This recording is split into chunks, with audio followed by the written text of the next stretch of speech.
Hello and welcome back to The Jump Show. On today's episode, we're going to be running through this weekend's Cheltenham card, hopefully highlighting plenty of winners for you all.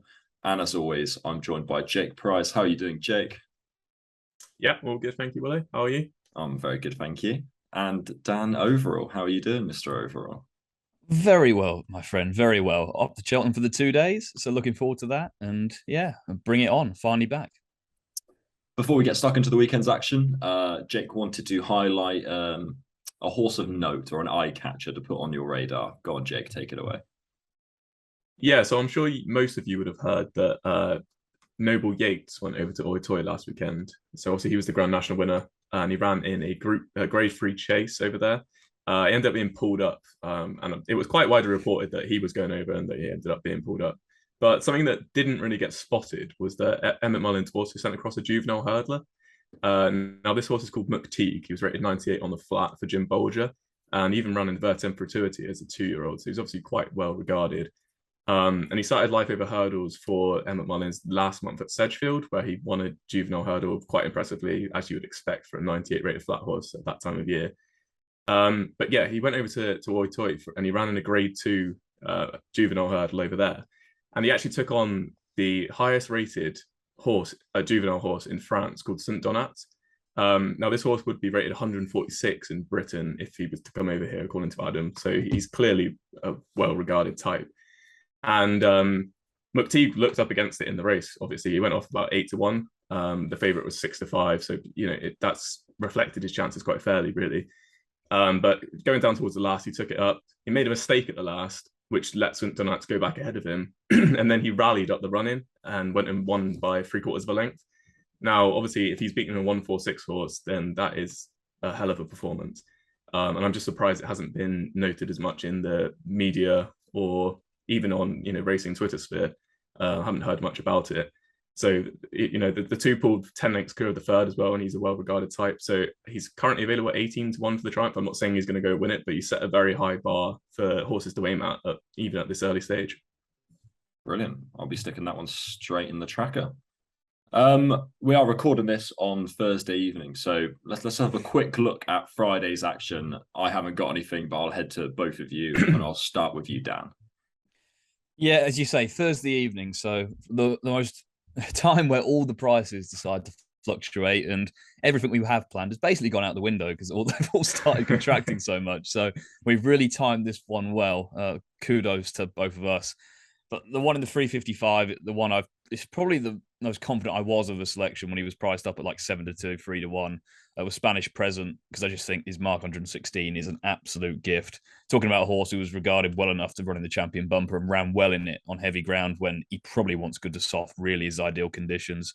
I was surprised he was even given a mark, to be honest. I remember he made his debut over hurdles towards the back end of last season when he just probably had too much racing and disappointed, but he was very impressive last time out at Uttoxeter. Beat a very well-regarded horse of Charlie Longston's called Everyone's Game. They pulled clear of the rest that day, and I think that was a pretty fair performance. And I was surprised they just gave him mark 116. I know Everyone's Game, that was his only start over hurdles thus far, so it hasn't not much to go on, but I'd be very surprised if that mark didn't prove to be very lenient. Martin Keeley is one of those trainers who tends to target these early Cheltenham meetings, October and November. I think Brawson in the same colours ran at the October and November meeting and went close both times, I believe. He's obviously race fit compared to some of these. I just think a mark 116 is very generous. And I think he's 5-2 now, best price, which is a shame. That's the absolute bare minimum I'd want to be backing him now. But I'd say he should be going very close in that race. And the other one that interested me, again, who contracted recently in the 245 against the likes of Music Drive and Co. is Mufasa. I was just really impressed with his hurdling debut, to be honest.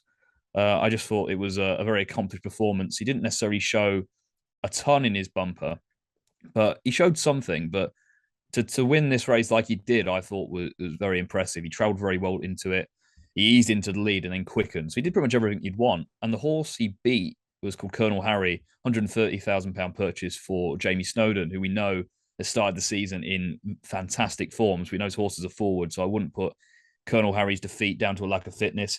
Now, he has won one of his 2 points, and he was in the process of destroying a horse we all know very well called Wrexham in his first point, who obviously now is from basically what I'm hearing, the anti-post favourite for the Albert Bartlett, it would seem, the way he's a horse who clearly of plenty of ability himself. So Conor Harry's no back marker whatsoever. And there was a horse in the mid-110s of Milton Harris's about another 15 lengths further back in third. So that looked a fair performance to me. I think he achieved more than Music Drive did.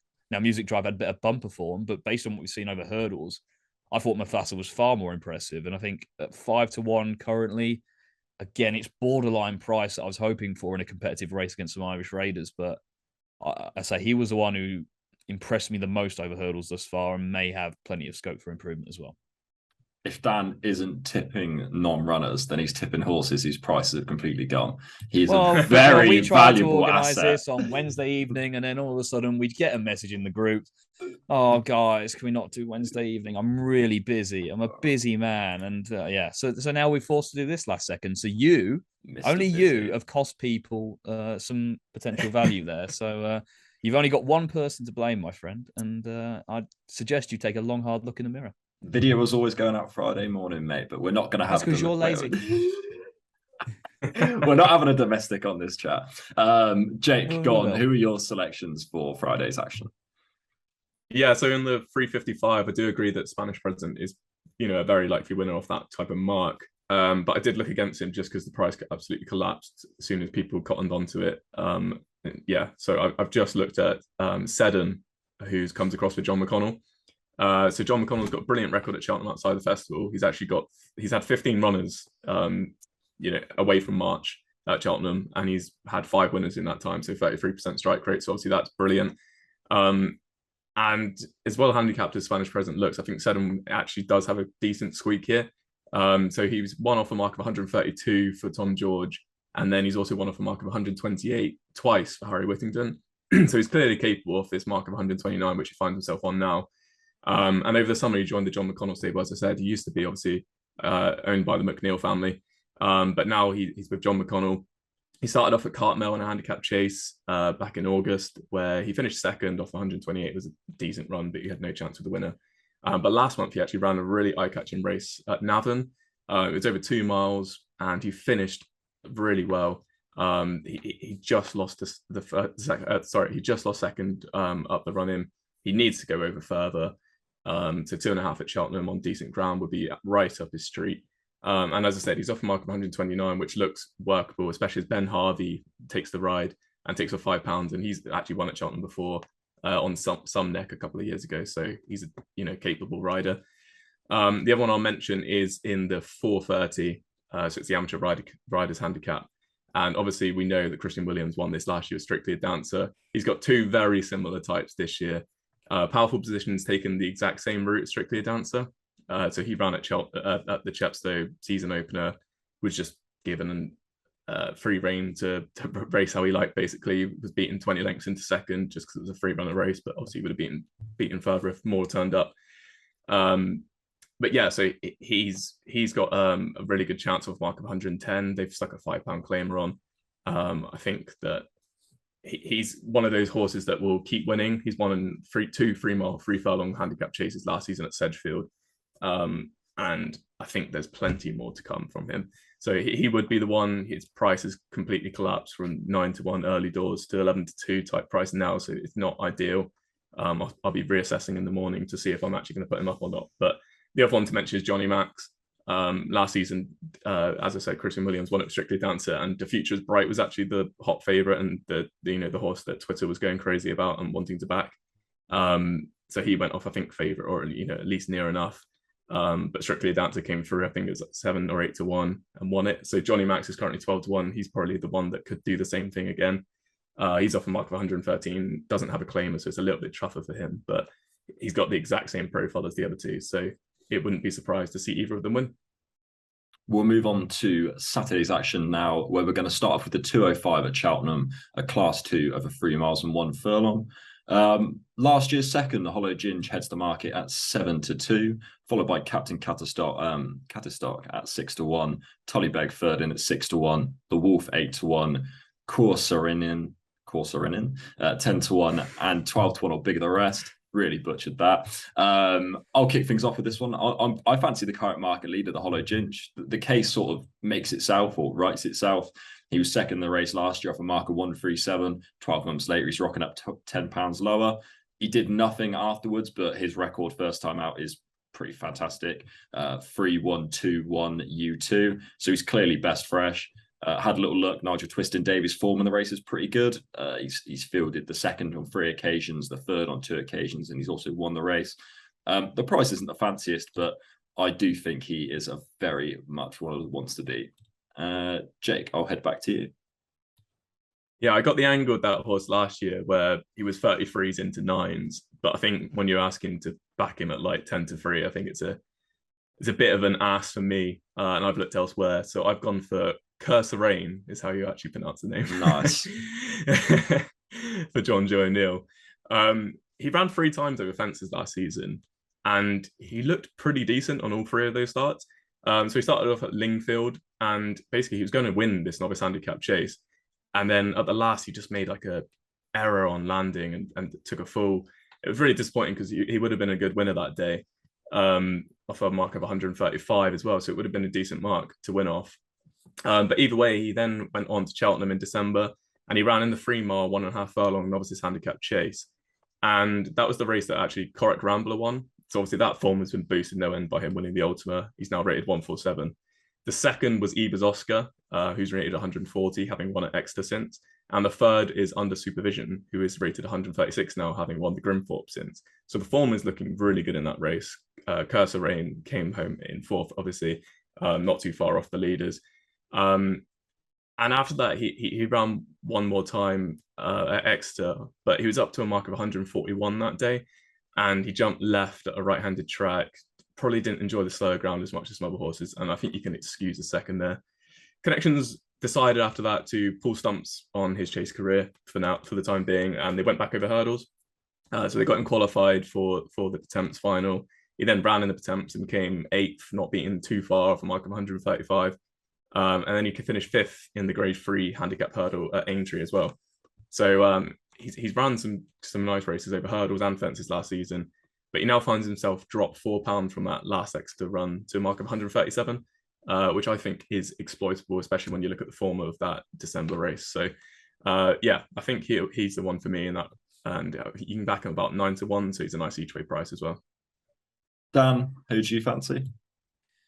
Just a note on the Hollow Ginge. People who may have been watching us for a while might remember your tipping challenge about this time last year, where you got a bunch of us on to tip at various weekends. I remember. And the Hollow Ginge was I think my next best for that weekend, when he was opened up at like 25-1 the night before or something silly. And he had such a odd profile for the race. Like the fresh angle was there, but I thought, I mean, it was probably a more competitive race last year than it was this year. I thought, no one's really going to worry about him. So I thought I'd get to the track, play it out there. I think I was with you, Jake, actually. I just remember he's already into 16s, and that was top price. I think I referred it to you as, I need to take some emergency 16s here, just in case, because I was I couldn't believe how much he'd contracted, and then he obviously went off 9-1 and broke my heart that day. Like he was, I mean, that was a painful one, and I just can't bring myself to back him at like 10-3. I know the angle's clear for everyone to see. Obviously, £10 lower than last year. No definite plan this time. Who managed to come through and pip him, but I can't back a horse like that price. And perhaps one of the things that is missing this time is the headgear angle, because when he ran last year, cheek pieces were reapplied for the first time after a few runs in a visor. This time, I think he's had cheek pieces on for the last few runs, so that is one of the angles that's missing. So it just isn't enough for me. He could easily win this by some distance, but I just can't back him at that shorter price. It's not a terribly strong opinion I have, but I thought Motown Maggie was an interesting one, and probably a bit overpriced at 14-1, the outsider of the field in a few occasions when you look at the grids. Obviously, Gordon Elliott won this race last year. She's only had 2 starts of fences, but she had plenty of point-to-point experience, so I wouldn't be too concerned with that. And on those 2 chase starts, she's jumped very, very well. Considering she's not the biggest mare in the world as well, it's quite impressive. I mean, she faced a tough task last time at Tipperary. She was giving weight to the geldings and a trip shorter than ideal against some pretty decent types. I think this kind of step up to a staying trip is definitely within her range, considering she's by Doyen, a half-sister to a 3-mile winner, Dam's a half-sister to Carlingford Lock. So there's plenty of stamina there to work with. And she's just one of those kind of tough mares you like to root for. She's got a good attitude. Whether she's handicapped well enough to win this, I'm not 100% sure, but I'd be disappointed if she didn't run a decent race with conditions to suit. But it's not a massive shout on my end. Next up is the 240, the Mattison's Hurdle, 2 miles for the 4-year-olds. And we see last season's 1-2 from Aintree, Lockhorns, once again in Pied Piper and Night Salute. Obviously, they couldn't be separated last season, dead heating. But the market has Pied Piper the clear favourite. Who do you fancy here, Jake? Yeah, I don't have a strong opinion here. It's one of these races where it's hard to. There's no real betting angle, is there, when you've got evens the favourite and not too much bigger the second favourite as well. So there's also only 2 places, so you can't really attack it in each way perspective either. But in terms of the race, I think that if Pied Piper turns up in the same form as he did on Trials Day, where he absolutely routed the field in that grade 2, I think he can do some damage here. I think he is a better horse than Night Salute, as much as the Anniversary didn't prove that in the end. I think he was unlucky to get the race taken away from him. There's no doubt about that. It was a very marginal bit of interference, as they called it, which I obviously it was a dead heat, so that made sense. But I think it was a little bit harsh on him. I think if there were more places, then Bella Scintilla would be the one that I would go for, because she ran well on her first start for Joseph O'Brien. Comes over here as an interesting horse. Wasn't technically a juvenile last season, didn't run in juvenile hurdles last season, but is a novice this year. So I think she would be interesting, but there's only 2 places, so I'm happy to leave it and just go with Pied Piper to win the race. I too think Pied Piper will win the race. Obviously, they did dead heat at the back in the last season, but I think across the whole season, I've thought Pied Piper was the more superior of the 2. I can't remember who I was listening to earlier this week, but they basically said, or they worded it in the way that Night Salute looked like more of a juvenile. Pied Piper was the one who could go on to bigger and better things. And I agree with that statement as well. If he's fit, I imagine he will be. I think he'll take some stopping for all the price isn't great. Dan, do you share the same view as me and Jake? Yeah, pretty much. Yeah, I don't need to add too much to that. I think, you'd look at Night Salute and think that's the kind of horse that would max out in his early years, whereas Pied Piper might have a bit more to offer going forward, but has a bit more size and a bit more scope as well. But you would say that if you could have one of their attitudes, you'd definitely have Night Salutes all day, as we saw at Aintree. But I'd say you generally want to go in these instances with the horse you think has the most innate ability, and that is Pied Piper. I guess the only concern, maybe for both, considering they both tend to be ridden with a bit of patience, is how it's going to work tactically. I mean, it's only a small field, obviously, so that always has to kind of be considered in these factors. Dr. Parnassus looks a fairly strong stayer for the trip, so they could change things up and go forward, obviously, in an attempt to reverse the Triumph Hurdle form.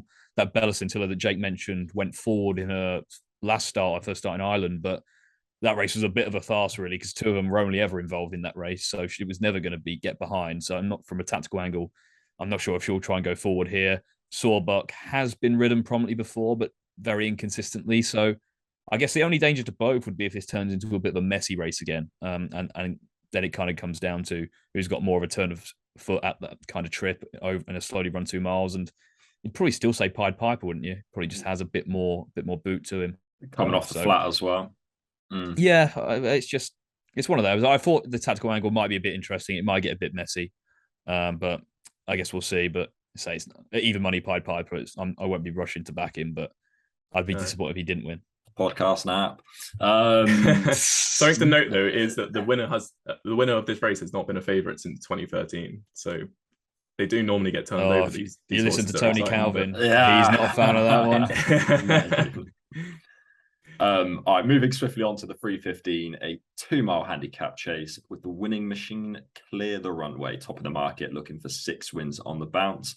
I'm not going to go through the whole field because I paused it up last time. Jake, I will go to you. Who do you fancy here? Yeah, I wasn't really inspired by the top of the market. Obviously, he's a likable horse, but it's just one of these summer jumpers that there's going to be a limit on their ability at some point. And I think he's probably reached that in terms of his mark now. So the horse that I was going to go for, a bit of a bigger price, he cut a bit because the race cut up annoyingly to 7 runners. It's not ideal for punters, but the Widowmaker is the one that I like here for Joe Tizard. He started the season last year by running in a 1 mile 7 furlong hurdle at Wincanton, and he absolutely zipped around there. and won it really well off a mark of 128. It was a really nice performance, and I think it kind of points to him being a 2-miler. I'll touch on his chase runs in a minute, but he's been running over trips over fences that are in excess of 2 miles, so mainly around 2.5 miles. And his finishing speeds are always so much slower. He just can't finish out his races as much as he can, obviously, over 2 miles, where he's a little bit of a tear away. He wears the hood, obviously, so he is fairly keen, but he's also got the jumping to go with it. So as I said, he's gone over fences since. He won on his debut at Exeter, where he beat Coconut Splash by nearly 5 lengths. Yeah, at this point, pretty much everyone. But for his first start over fences, it was a really good performance to win that by 5 lengths. And Gustavian was a further 12 lengths back as well. So they're 2 horses rated in the 130s, where he's beating them very comfortably.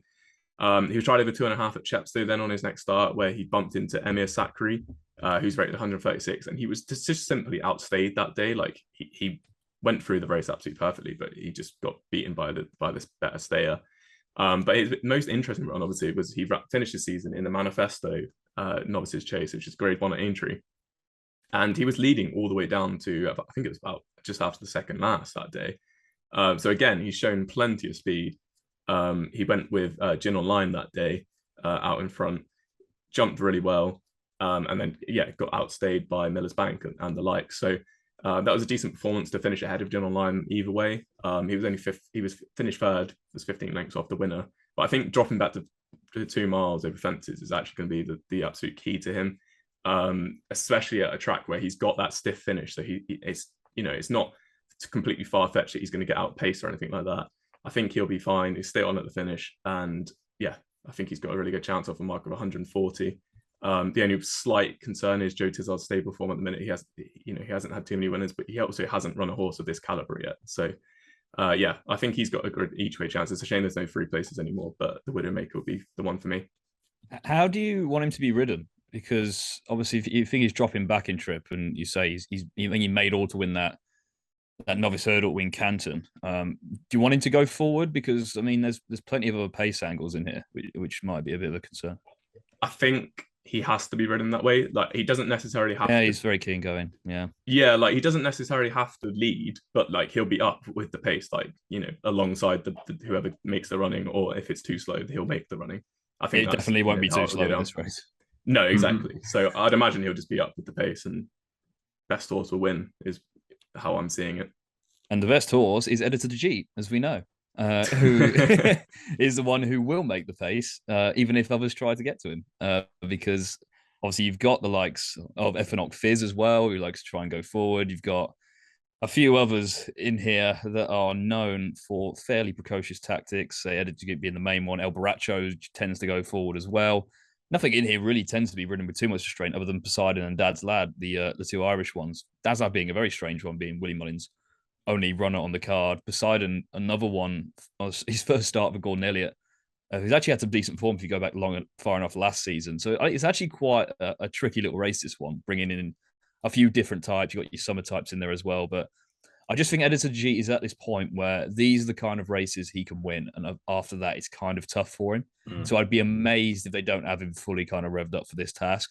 We know he's effective around Cheltenham like this. He's a very precocious type, very bold jumper. I don't think many are going to be able to live with him on good ground in these conditions. I think it was a hell of an effort to finish 4th at a Grand Annual from a mark in the 150s when the ground completely went against him.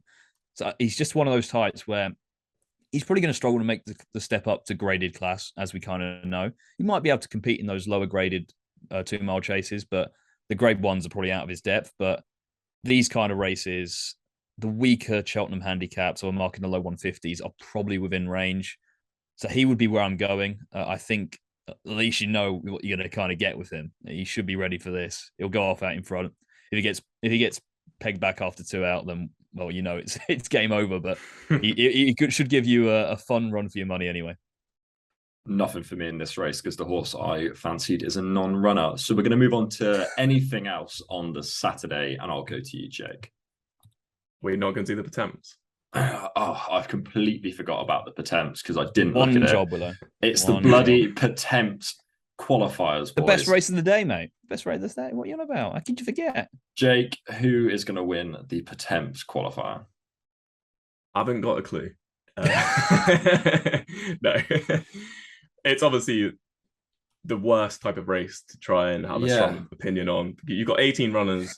I think they now have to finish in the top 4, isn't it? That is To correct. qualify for the attempts. Yeah, so rather than the top 6, you've got to finish in the top 4, which I guess means that, it's closing in on the first spot a little bit more. But yeah, it's going to be a very tough race to try and pick the winner. I've got 2 that I wanted to mention. The first is Charles Burns' Shoot First. He's off. Yeah, he's off a mark of 129, which I think is one of those marks where, like, if he wins, then he'll definitely be guaranteed to get a run in the final. So it's not one of those marks where you're like, oh, he definitely doesn't want to win off that. He's got a £7 claimer on, and he ran really well last time out. He also won at Tipperary over the summer. He's got some decent form to his name. But when he ran at Galway, it's probably his most interesting piece of form. He was coming from an awful position at the back of the field, right on the inside running rail up the Galway Hill. We all know what that's like to try and get to the front. He weaved his way through every little bit of traffic and absolutely powered home for second. There's clearly plenty more in the tank for him. And yeah, whether today is the day or not, obviously it remains to be seen. But I'd probably have a win-only bet on him. I probably wouldn't be bothered to back it each way at 6-1. But yeah, he's one that I thought was very interesting. And then the other is a bit of a bit of a massive price really at 25-1, and that's Ash Dillon. So he won a 3-mile handicapped hurdle at Cheltenham off a mark of 144 in April 2021. So obviously at the April meeting. And last season he actually ran really well for 3rd in December, where he was behind Kansas City Chief and Botox Has off a mark of 142. He also had Spot and John behind that day, so it was a decent run. He's now down to a mark of 136, which is the lowest he's ever been over hurdles. And Jack Hogan takes off £7 as well. So I think he's got an each way squeak. Dan, go on. Who is going to win the Pertemps qualifier? Probably the guy who's serving me the Guinness at the bar. He'll probably might get a nice little tip to get me out of this. I think this, as you say, like my first line for my notes is literally just reads "God help us." So that kind of tells you my angle on this. Well, I'm glad you're putting viewers through all this. Yeah. Well, I won't put them through much. Like, there's no need for me to go on. I think if I'm going to have a bet in the race, I'll probably go with Aintree because I just think he's one of the more solid options you can get in this race. Whereas everything else, you're basically guessing whether they're trying or not. I think with Aintree, the type of horse he is. He's probably just going to give his running. I mean, if you look at his recent record, it's pretty remarkable, really. He probably doesn't get the credit he necessarily deserves. He's won 8 times and finished 2nd in his last 10 completed starts. I think one of those losses was to Marie's Rock. The last one came at Cartmel, where he got caught way far too back, and you can't get caught back at Cartmel coming down that hill. They just go, and he stayed on very well to the end. Obviously, he's on a career high mark, but I wouldn't really be too worried about that because he's the kind of horse that only ever does enough anyway. I think 3 miles on good ground are his ideal conditions. A big field handicap and his patiently ridden style is definitely going to bring him into it. I'd say he should be staying on at the end where others are trying to stay on for 4th. So he might actually be trying to win. But yeah, it's if you've got a confident view in this race, then all power to you because you're a braver man than me. Most definitely. All right. Anything else for Saturday, Jake? One I'll give a mention to is in the Edinburgh Gin Chase up at Kelso. So obviously there was a lot of double entries with the Cheltenham race, but the one that's gone up there is Castle Robin. Dan mentioned it on the podcast for a race at Webley a couple of weeks ago. Basically the exact copy and paste that exact case to here. I think he's got a great chance. He's off the bottom weight actually in this race as it's worked out. And do you know is off a mark of 100, or does he know is off a mark of 152, which I think is probably a little bit too high to be winning. So yeah, Castle Robin would be one for me there. And then in the bumper, actually, at Cheltenham, there's also one that I'll mention, is Strong Leader. He's a full brother to Strong Lance, who won this race back in 2018. So he's with Ollie Murphy, and he destroyed a bumper at Warwick in early May, where he actually recorded an RPR of 115, which is very good for a first-time bumper performer. So he's coming back after a summer of strengthening up, and I think he'll have a good chance. The old strengthening up. The odds. Yeah, I mean, it caught me off. It is more I live for the day where one horse says, "You know what? He's really weak. Yeah, he's just a shell of the horse he once was." He's gone One of these backwards. days it'll happen. Yeah, I look forward to that day. Dan, have you got anything else on the Saturday for us? No, it's a very competitive card, a bit of a minefield, so nothing for me. Okay, so the last race we're going to be covering is on the Sunday, and that's the Old Roan Chase. I think this is a good race. The market is currently headed by Hitman, and I'll go to you, Dan. Yeah, so you think it's a good race? I just think it's a race full of frustrating horses. Personally speaking, this kind of these shows are the you ones our I'd different back. approach. Yeah, Yeah, and I tell you, you'd be back in 5 or 6 in this I race if that's your will. thing. I mean, Hitman. I mean, remember the days I put this one up for the Fred Winter. God Almighty, Didn't that was turn a shit. up, but it was a fantastic shout. Yeah, yeah. I mean, like most of my tips, they don't turn up. They always look fantastic a few runs later. Yeah, he just needs to start doing it now. Like he's looks like a horse with so much ability. He's just getting to the stage where how many more chances can you give him? Look, it wouldn't be the first time a Paul Nicholls chaser has developed into what they should be later on in life, like likes of Clan, Clan de Zobo, Frodon, etc. He is All only a got there 6-year-old. eventually. Yeah, exactly. Like but he's also been around enough. Like you know, what I mean? He's an old 6-year-old in relative terms, but Yeah. so is Clan. So it's possible. It's definitely possible, but I want to see him do it before I start backing him in an Old Roan off 159 at 5-2. Like he's the horse with the most ability in this race. Of that, I have very little doubt. But I just need to see him go and do it, and I hope he does because he'd be an interesting type to see where he goes from here. Like he'd be a live contender on a King George or something like that if he can to win this impressively. Il Radoto, I'd put in a similar bracket, probably just a year before Hitman. Looks very talented, hasn't done it regularly enough just yet. Beakstown, I mean, how many years are we going to talk about Beakstown as a horse who like should be winning more races? Coconut Splash, I mean, how many more novice chases can you finish second or third in? Like, it's just one of those races at the minute where I look down, I'm reaching for some inspiration, just not finding it. You've got Miller's Bank and Do Your Job are probably the solid ones in there, but I just wonder if they're weighted about where they are based on what they've achieved. Both very admirable horses in their own way. I personally love Do Your Job. I think he's a smashing horse, but are they handicapped well enough to win a race like this? I'm not 100% sure. So when I started getting to the bottom and like Riders on the Storm and Captain Tomcat, and I was getting that far down, I just called it a day and stopped. I just couldn't. I couldn't look anymore. It'll be an interesting race to watch and see who turns up, but for a betting purpose, yeah, not for me. Yeah, no, I had to agree because the first horse I looked at was Hitman. Obviously, I have a soft spot for him given what you said about him a few years ago. So I always have a keen eye when he turns up. But yeah, he has become very frustrating, and I've wasted a lot of money on him. So I landed on Miller's Bank. I thought it was like a nice little each way bet to nothing, really, about fives. Has a really good record around Aintree, won first time out last season, which is fantastic. His jumping improved throughout the whole of last season, obviously unseated twice in that. I think he's just going to be a better jumper this year as well, and he should be there at the finish. Jake, who do you fancy for this? Yeah, I agree. I've landed on Miller's Bank as well. I'm actually quite happy that Hitman runs so that he takes top weight because it just gives Miller's Bank a few less pounds to carry. But yeah, his performance in the manifesto was really good. He won it very stylishly.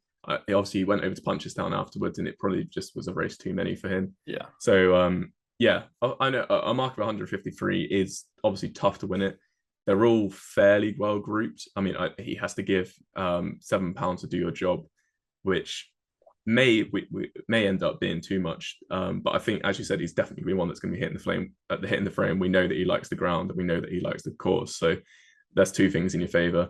And as you said, he won first time up, so you last season. So you'd hope that fitness wouldn't be an issue either. I think that this is probably his race that he can definitely win this season. Like, as in, like this could be his main target. Obviously not for the whole season, but it's just a very nice early season target for him, and I'm hoping he'll be prepped for the minute. So yeah, I thought Miller's Bank would be the one for me. A lot of faith in this manifesto chase form, which most people disregarded as terrible pretty early on. So I mean, see how this works out. But for the time of year, though, that I don't think like for this time of year, I think it is decent form. Obviously, you're not going to be talking about it for a Cheltenham race, or even as far as November, probably with it wouldn't be decent form anymore. But I think for this weekend, hopefully, it can work out well for me. We'll see. We shall see. I think that's just about wrap up the podcast. I don't know if you guys had a nap or anything. I didn't write anything down. No. Fantastic. Shock horror. You said you were prepared this time. Yeah. Well, as you can see, I didn't have very strong views. You didn't even know what to get to the Patents on time. Like, this is the prepared version. Yeah. God help us. All right, guys. Anyway, that's going to wrap up the podcast. I hope you guys did enjoy. We'll be back again next week. Please do subscribe. Please do join the Telegram. Check us out on Twitter, all that good stuff. And we'll see you next week.